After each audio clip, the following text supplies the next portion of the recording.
Hello students, welcome to Khandelwal Maths Academy. I am your host Vishwesh Khandelwal. In today's video, we'll be continuing with part 2 of practice set 2.2 of chapter 2 sequence and series of M2 of standard 11. As we all know, the problems of practice set 2.2 are based on the nth term of geometric progression. Okay, so now continuing with question number 46 for the part 2. क्या question है? Which term of the GP 5, 25, 125, 625 is 5 raised to 10? मतलब 5 raised to 10 ये जो term है ये कौन से position पे आएगा? ओके, मतलब n का वैल्यू फाइंड करना है. अब देखो ये तो देखते ही समझ में आ जाता है.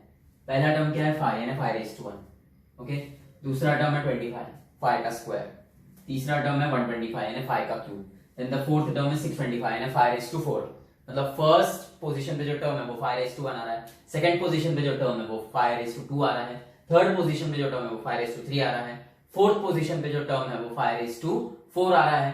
और हमें क्या फाइंड करना है 5 raised to 10 ये टर्म कौन से पोजीशन पे आ रहा है. ऑब्वियसली 10th पोजीशन पे आएगा, वो देखते से समझ में आ रहा है, पर ये पूरा सॉल्व करना पड़ेगा. Okay, now see the given GP is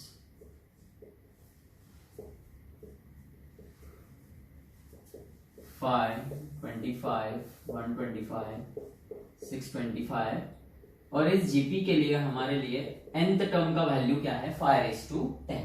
मतलब यहां पर a is 5, sorry common ratio r is the ratio between any two consecutive terms. हम t2 upon t1 लेंगे, 25/5 is 5 और यहाँ पर tn is 5 raised to 10. Now for a GP tn is equal to a into r raised to n minus 1. हमारे पास last term का value है 5 raised to 10 is equal to a is 5 into r is 5 raised to n minus 1. Now see this will be 5 raised to 10 is equal to 5 into ये 5 raised to n minus 1 for laws of indices के हिसाब से हम 5 raised to n into 5 raised to minus 1 ऐसा लिख सकते हैं. This is 5 into 5 raised to n. 5 raised to minus 1 is 1 upon 5. ये 5 कैंसिल, ये 5 और ये 5 कैंसिल होगा, ये 5 कैंसिल मत कर देना, वो 5 को पावर n है वो नहीं कैंसिल होगा. So this is 5 raised to 10 is equal to 5 raised to n. Therefore n is equal to 10. इसका मतलब क्या पूछा है इन्होंने, which term of the GP is 5 raised to 10. Therefore 10th term of the given GP is 5 raised to 10. Okay. 47 sum देखो, given the numbers x minus 6, 2x and x square are in GP, geometric progression में है ये तीनों numbers. To find value of x, value of the first term and the value of nth term. कैसे solve करेंगे ये? अब ये तीन नंबर्स ऑलरेडी जीपी में है, where t1 first term is x minus 6, t2 the second term is 2x and the third term is x square. t1, t2, t3 are in GP. इसका मतलब t2 upon t1 is equal to t3 upon t2. Okay? अब t2 is 2x, t1 is x minus 6, t3 is x square, t2 is 2x. अब ये एक x cancel, तो ये हो जाएगा 2x upon x minus 6 is x upon 2. ये 2 cancel मत कर देना, ओके, क्योंकि इक्वल टू के अपोजिट साइड्स में है, वो एक लेफ्ट साइड में एक राइट साइड में, तो लेफ्ट साइड और राइट साइड में न्यूमरेटर डिनोमिनेटर कैंसिलेशन नहीं होता. हाँ, किसी एक ही साइड में रहा, या तो लेफ्ट साइड या तो राइट साइड, तो न्यूमरेटर डिनोमिनेटर कैंसिलेशन होता है. हाँ, इक्वल टू के अपोजिट साइड्स रहे तो न्यूमरेटर का न्यूमरेटर कैंसिलेशन, डिनोमिनेटर का डिनोमिनेटर, तो ये ऐसे यहाँ पर x कैंसिल हो जाएगा. ओके, और इसलिए भी कैंसिल होगा क्योंकि x किसी और के साथ एडिशन सब्ट्रैक्शन रिलेशनशिप में नहीं है. तो क्या बच जाएगा 2 upon x minus 6 is 1 upon 2. अब therefore ये 2 इधर मल्टीप्लाई होगा और x minus 6 1 से मल्टीप्लाई होगा, so 4 is equal to x minus 6. Minus 6 है राइट साइड में, लेफ्ट में आएगा तो प्लस 6 होगा, so x का वैल्यू आ गया 10. x का वैल्यू आ गया 10. हमें फर्स्ट टर्म का भी पूछा है वैल्यू, है ना. t1 is equal to x minus 6, so t1 is 10 minus 6. तो t1 फर्स्ट टर्म यानी ही a होता है, वो आया 4. और क्या पूछा है, value of nth term. nth term का वैल्यू निकालने के लिए फॉर्मूला है tn is equal to a into r raise to n minus one.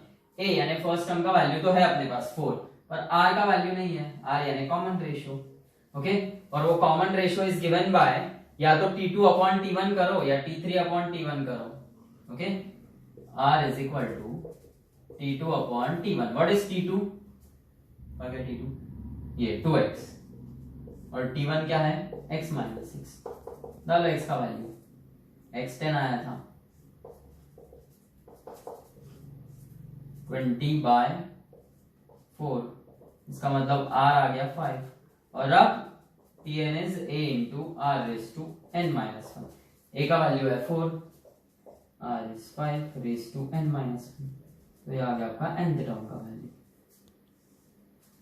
Okay, 48 sum देखो, for a GP tn is equal to 4 raised to n minus 3 upon 5 raised to n minus 2। मतलब given GP के nth term का value हमें दिया है 4 raised to n minus 3 upon 5 raised to n minus 2 to find the first term and common ratio of that given gp। Now see, for a gp tn is 4 raised to n minus 3 upon 5 raised to n minus 2। अब first term का value find करना है, मतलब t1। तो tn पता है हमें, यहाँ पर n के जगह 1 डाल दो, तो जो RHS पार्ट है वहां पे भी n के जगह 1 आएगा।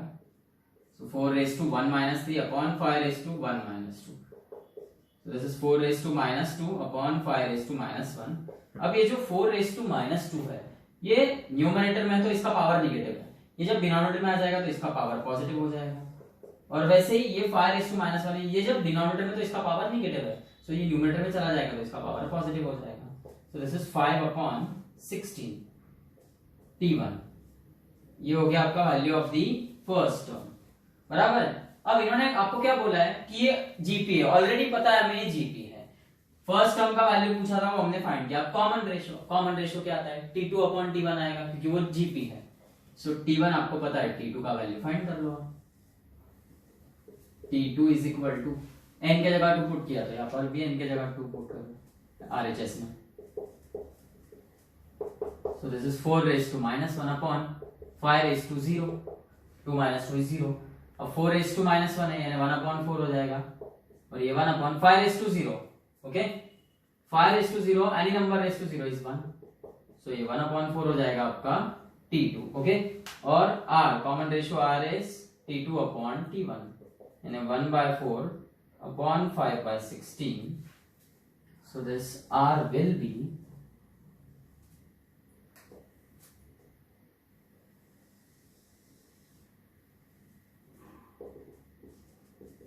1/4 into, इसका रेसिप्रोकल होगा और ये मल्टीप्लाई होगा 16/5। 4 1 जा 4, 4 जा 16, तो r is 4/5। तो आपका फाइनल आंसर क्या आएगा,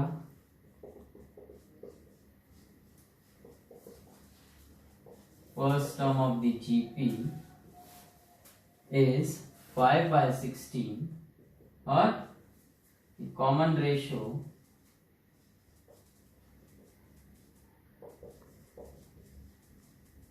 of the GP is 4/5।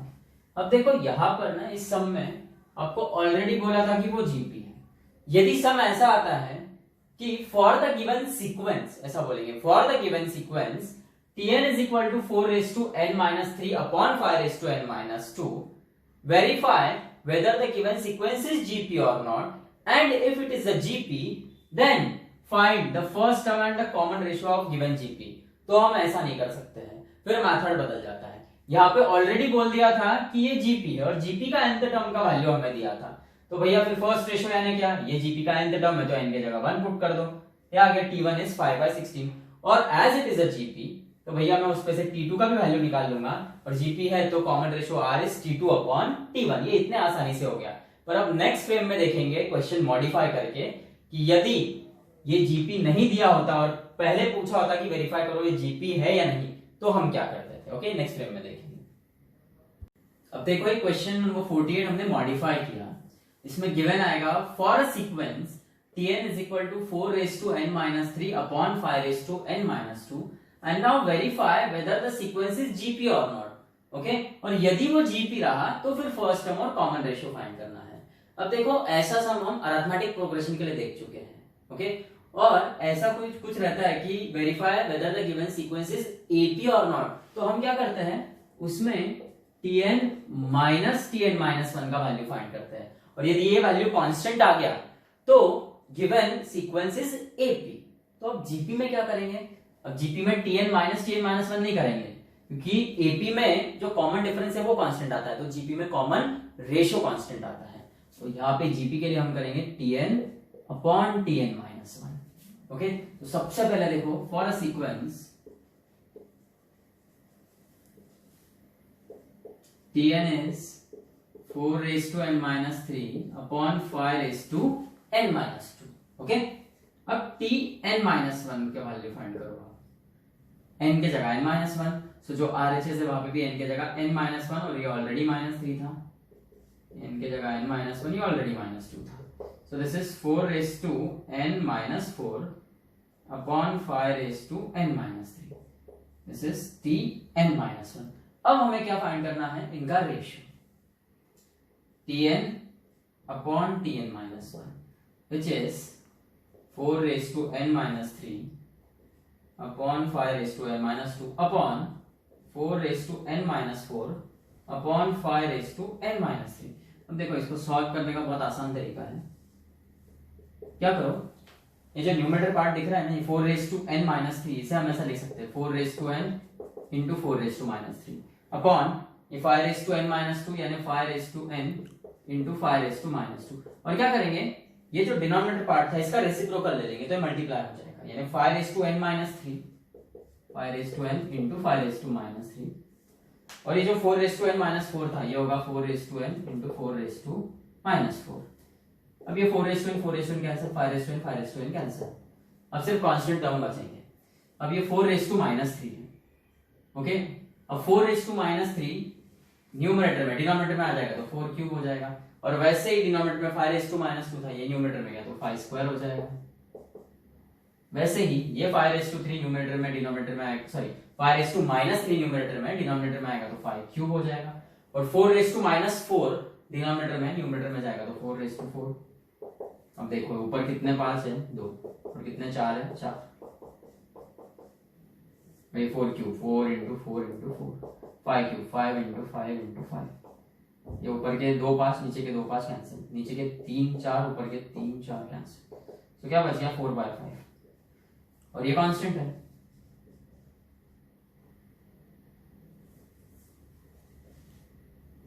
Okay.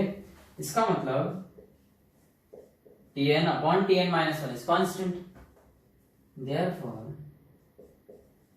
the given sequence is a GP with, ये जो कांस्टेंट बचा है ना आपका, ये कॉमन रेशियो रहता है, ओके, क्योंकि common ratio R is given by T2 upon T1, यानी difference between two, sorry difference नहीं, ratio between two consecutive terms, succeeding term upon preceding term. तो Tn सक्सीडिंग टर्म है, इसका प्रीसीडिंग टर्म क्या है Tn माइनस 1, और ये इनका जो रेशियो आया वो कांस्टेंट आया है, बराबर है। So with the common ratio तो मिल गया आपको 4/5, और क्या पूछा था, if it is a GP find the first term and common ratio, common ratio तो निकाल दिया हमने, अब फर्स्ट टर्म यानी क्या T1, सो वही प्रक्रिया, Tn क्या दिया आपको 4 raised to n minus 3 upon 5 raised to n minus 2, फिर n के जगह 1 पुट कर दो,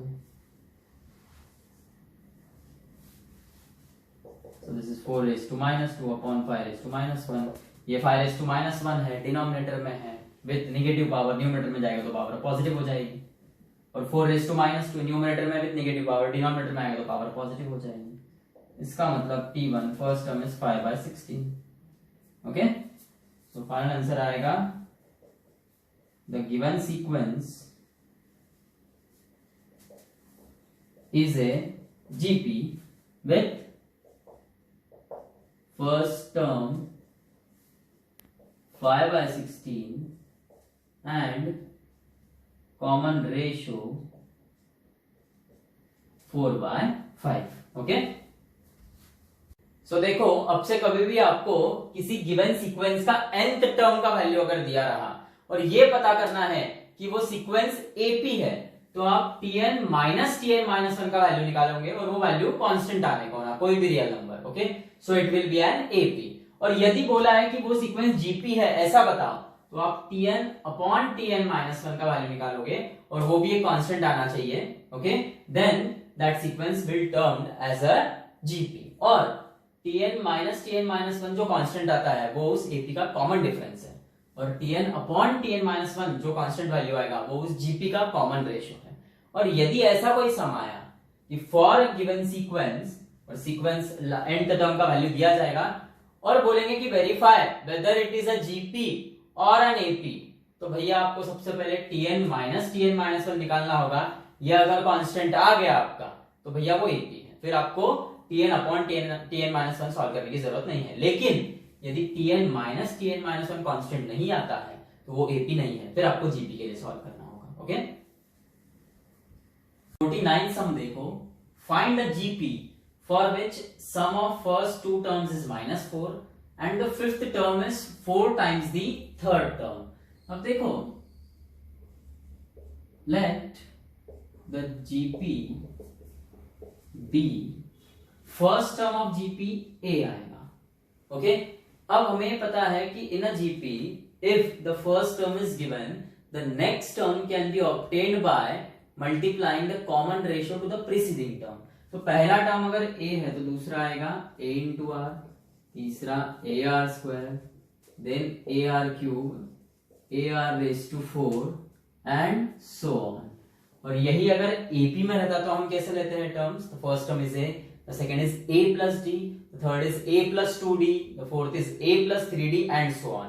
पर ये जीपी है इसलिए यहाँ पर पहला टर्म आएगा a, दूसरा आएगा a into r, then a r square, a r cube, a r raise to 4। Okay, that is the first term t1 is a, the second term t2 is a into r, the third term t3 is ar square, fourth term t4 is ar cube, the fifth term t5 is a into r raised to 4। अब देखो क्या बोला है हमें, sum of first two terms is -4।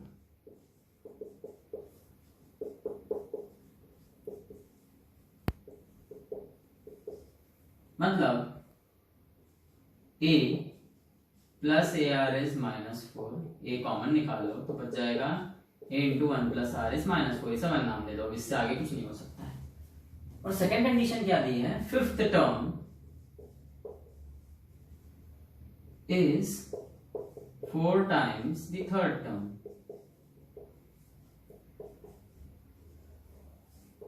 Therefore a into r raised to 4 is 4 into third term is ar square। देखो a तो cancel out हो जाएगा, ये r raised to 4 है, r स्क्वायर मल्टीप्लिकेशन में है, राइट साइड में, लेफ्ट में आएगा तो डिवाइड होगा, r raised to 4 upon r square is r square, so r square is 4, so r is, ये स्क्वायर हटेगा तो सामने स्क्वायर रूट जाएगा विथ प्लस माइनस साइन, तो r इज प्लस -2, मतलब r के दो वैल्यूज आए हैं, एक +2 और एक -2। ओके, सो अब दोनों वैल्यूज के लिए हमें गिवन एपी फाइंड करना होगा। Now see when a is, okay एक second,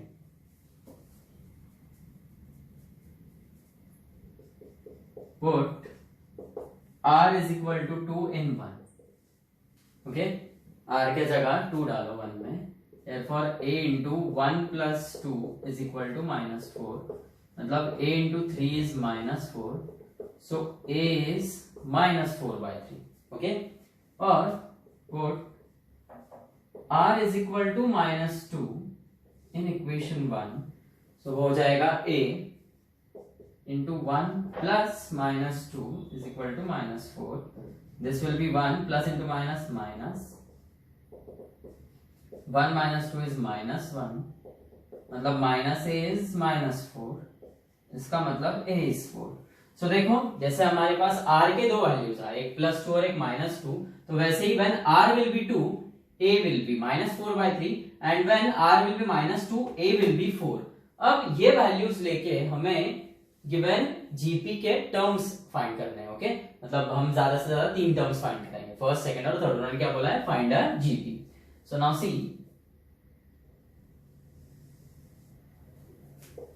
when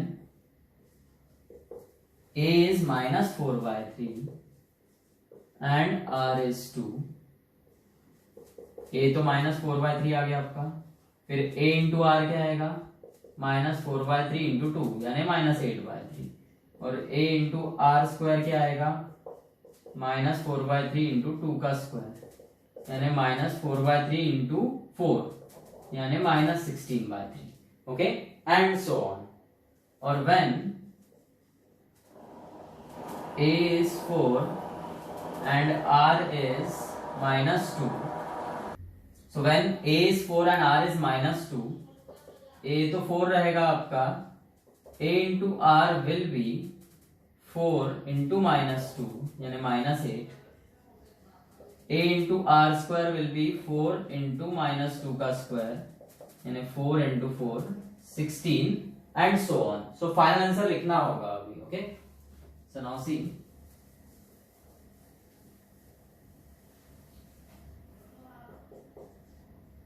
the required GP is क्या है देखो, -4/3, -8/3, -16/3 so on, और 4, -8, 16 and so on। अब देखो ये जो हमारा आंसर आया ये सही है नहीं, ये भी वेरीफाई हम कर सकते हैं। कैसे, इन्होंने क्या बोला था, sum of first two terms is -4, करो इन दोनों को ऐड, 4 -8 क्या होगा, -4, और -4/3 प्लस -8/3। अब -4/3 plus -8/3 plus into minus minus, तो वो हो जाएगा -4/3 -8/3, माइनस माइनस क्या होगा, प्लस, और साइन आएगी माइनस की, -4 -8 -12। हम ये डायरेक्ट ऑपरेशन क्यों कर रहे हैं ऊपर, क्योंकि डिनोमिनेटर सेम है, एंड -12/3 इज -4।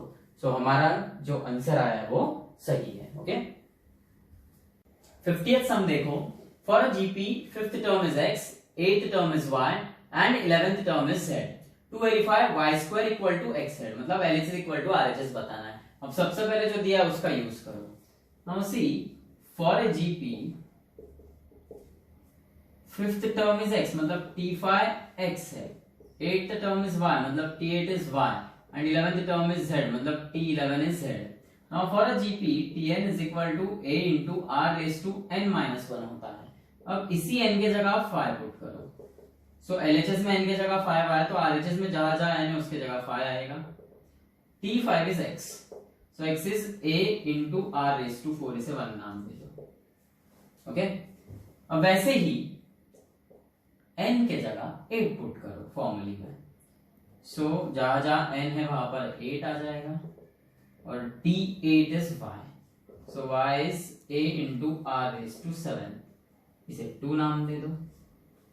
ओके, और अब n के जगह 11 पुट करो फॉर्मूले में Tn के, so here a into r raised to 11 minus 1 and T11 is z, a into r raised to 10, इसे 3 नाम दे दो।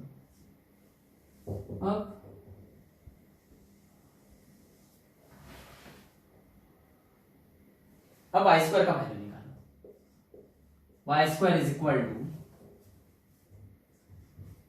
a into r raise to 7 का square from 2, so y² is ये a² और r रेज टू 7 का square, तो ये powers multiply हो जाएंगे, 7 2 40, इसे 4 नाम दे दो, और बाद में x इंटू z का वैल्यू निकालो, so x is a into r raise to 4 into z is a into r raise to 10 from 1 and 3।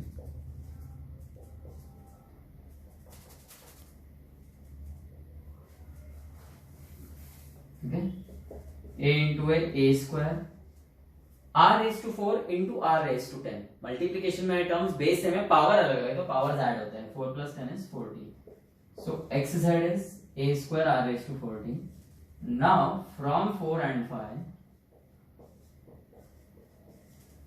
दोनों के RHS सेम, मतलब yz is equal to xz, hence proof. Verify करना मतलब भी proof करना था। ओके